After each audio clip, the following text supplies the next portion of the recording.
You're watching Sipping Off the Cuff on TequilaAficionado.com, part of Tequila Aficionado Media. This is Alex Perez in Southern California. I'm Mike Morales here in San Antonio, Tejas. Alex and I are day drinking. We're also sequestered in place, but hopefully you folks, by the time you see this video, hopefully that's all over with, because I want to go to Dodger Stadium. Yeah, I want to go see a ball game. we need to get out. Yeah, I need to get out. Yeah, just because live with the peoples without wearing a face mask. You should wear your mask the next time we do it. Well, it's gonna be hard to sip that way, but anyway. I can't drink with the mask on. Can't do that. No, not even with a straw. This afternoon, we are tasting and dissecting Cabresto Tequila. This is, if the name sounds familiar, it's because we have, at one time, I think we were delivered some bottles of Cabresto, but we were never able to do the video to it. So, but the family, the Lopez family, has been very nice.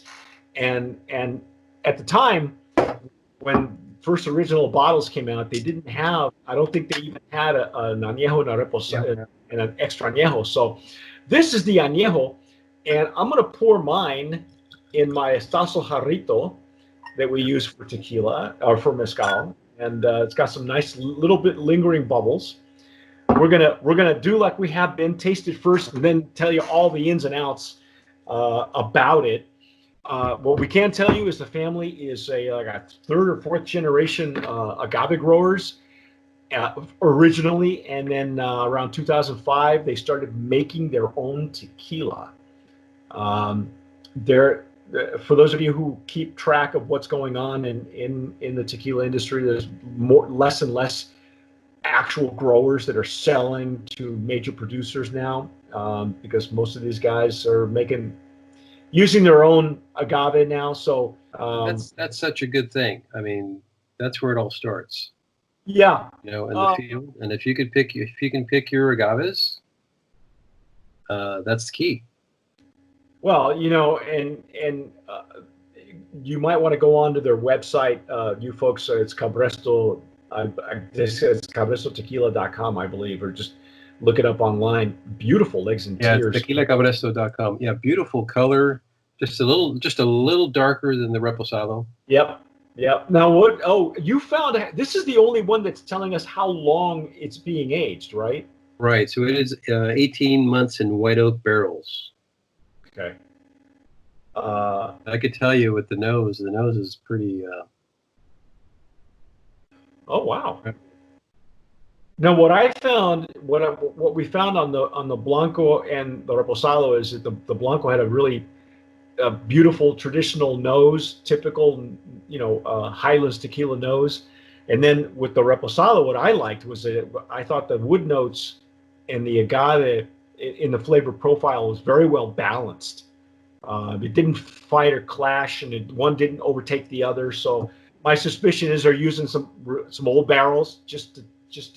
They could be, because I would think you get a lot more color off of it. Wow. Especially 18 months. But what a beautiful nose on this. Yeah. I think it's like the Reposado, only amplified. More of the notes are coming through at this point. Oh yeah, I'm getting, again, the baking spices. I'm getting caramel. A lot of caramel now. You know what they said on the cell sheet, which is what they call it. Yeah, I got on the Reposado, I got a little bit more of the nuttiness, like almonds, And they don't mention that. What they say is that there's like orange oil, and I'm not getting that. I'm getting more of the nuttiness and the spiciness as opposed to the oil. No, I don't get any orange. No, I don't either. Because for me, if there were any orange in it, I would have sensed it in the Blanco, right. And I have to go revisit the Blanco for some reason. If it's open air fermentation, and so I've been to this distillery, so I'm assuming that the fermentation tanks are still the same. They're open air, but Totonilco Wild Their yeast. distillery has citrus trees surrounding it. Oh, okay. No, I mean, I'm going back to the Blanco, and I actually don't get any fruit. I'm not either. Citrus. To me, they mentioned balsa wood, and if you get that, that's green, the Right. wood notes that are this is the fibrous notes that you get from agave fiber. The like damp fiber. Oh, now this is now Wow. is yeah. Now it's more of a. You're right, more of the toffee, and I get it on the side of the glass. I'm gonna dig in. Mm. Mm.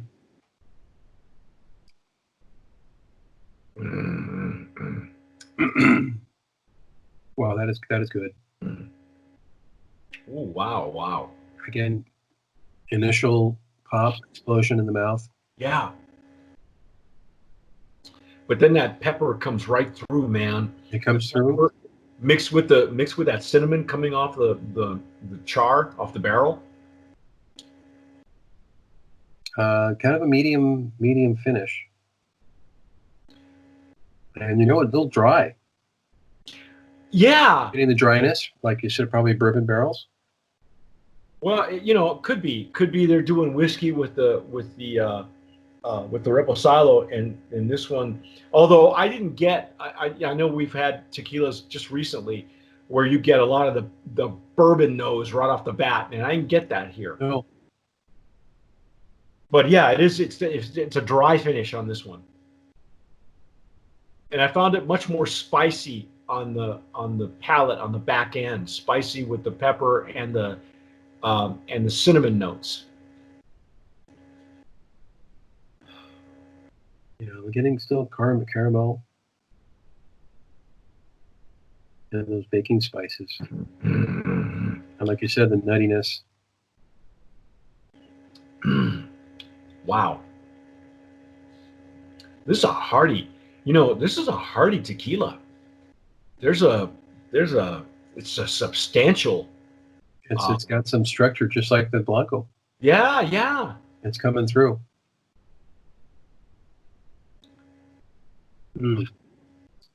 Very good. Hit me with the paddle again. You hit the paddle again? Here we go. Boom! Brand of Promise nominee. Yeah, definitely. I love that the quality has been consistent. Yeah. See, this is something you and I have not had, in the traditional sense, in a long time.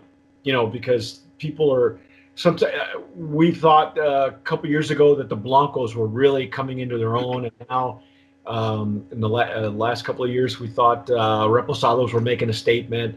But this has been. You and I haven't had a natural progression of a Blanco, Repo Anejo like this one. Usually there's a weak link in the chain, or one makes a left turn, one makes a right turn. Exactly. One kind of overpowers or is trying to make up for something. But this is a beautiful wine. Yeah. Oh, no problem with this. So this is retail at the minimum of $45. And well worth it. Yeah, this is not. Again, it's called Cabresto. The distillery, is 1509. That's Tequila Embajador. I've been there. I've seen the distillery. But because these folks are agave growers, they for sure they're using their own agave.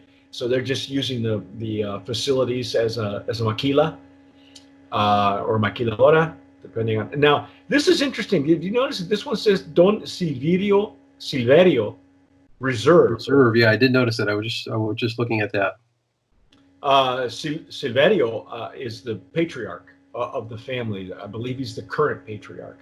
Yes. And in fact, there's an image of him on the website. Yeah. Nice.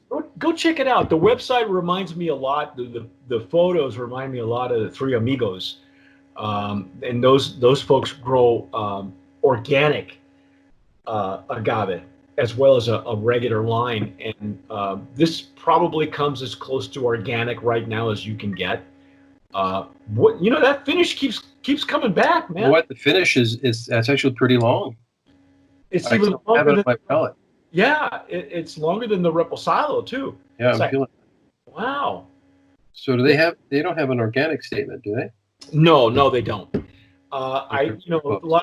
lot of families, it can be pricey, and unless you've done some research on how to do that, you can, then there's the politics are getting worse and worse in the tequila industry, particularly when it comes to organic and kosher now. So they probably decided, if you read their website, they are not into fancy bottles. They are not. They're into giving you something of value that is a legacy tequila for them, for the family, and I think they've accomplished it. Why they need to get out of Michigan, because they would clean up in California. I Oh, gotta tell, or excellent. Arizona, that they would just go bananas. So what do you think? I think it's a brand of Promise Comment. Mountain Heat, man. Can't complain there. So Oh, hands down. that's our take on Cabresto Anejo. But stick with us, because we're gonna try the extra, which again they didn't have that line when we first initially tasted any of these. So I'm looking forward to seeing where this is going to take us. Because not It's since going to be the crowning piece coming up. not since Don Pilar have we had something that was, and Don Pilar came out really unusual, because it was an añejo first, then they Right. came out with a blanco, then they did their extra añejo, and eventually they came out with a reposado. So they didn't go up the line like traditional growers do. But anyway, but that's our take. I'm Mike Excellent. Morales here in San Antonio. That young man out there is. All right, thank you. Alex Perez in Southern California. You've been watching Sipping Off the Cuff on TequilaAficionado.com. Let us know what you think about Cabresto and what your experience has been. Let us know where you can find it, too, in your state. Yeah. Thanks for watching, yeah. And as always, sip wisely.